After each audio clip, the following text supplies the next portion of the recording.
fa ao anatin'ny andro fety izay ihany moa tamin'ity androany ity dia samy hafa ny fandaharam-potoanan'ny olona teo ireo nisafidy nijanona niaraka tamin'ny fianakaviana teo ihany koa ireo nisafidy izay nisafidy nitsangatsangana teny Analakely teny ny ambiansa teny Analakely indrindra raha nonde hojerentsika aloha atao anatin'ity fanadihadiana manaraka ity. Andro fety tokoa ny andro androany ka tsy vitsy tamin'ireo mponina no nisafidy ny voky ny trano ary nitondra ny ankohonany ny tetin'ny faritry ny renivohitra.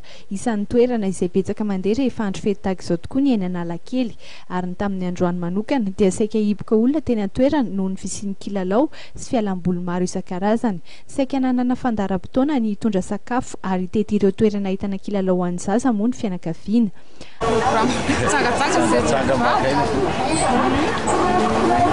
Tiana lo sana sakafo tsy mitondra hoe sakafo maivana hoentina manao sakafo maivamaivana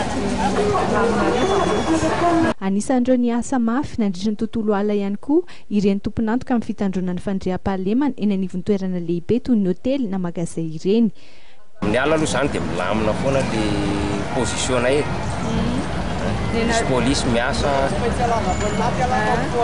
dia amin'le asanay zany hoe voarivo foana zany le asanay.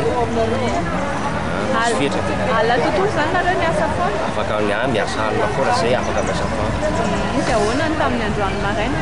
Zao androany maraina zao aloha zany dia milamina tsara mihitsy ny tena maro. Inona ny hoe karazana firaritso kely omenareo ho an'ny malagasy amin'izao hoe fahatratrahana ny taom-baovao? Firaritso amin'izao andro taona voalohany 2014 zao raha amiko zany raha elezeko maintsa dia mba mirary soan'ny agent de sécurité civile rehetrarehetra. Raha ny tamin'ny ankapobeny ny tamin'ny androany maraina dia tsy nialina ihany fa saika mbola tao anaty fety tanteraka ny mponina indrindra fa ny teto an-drenivohitra.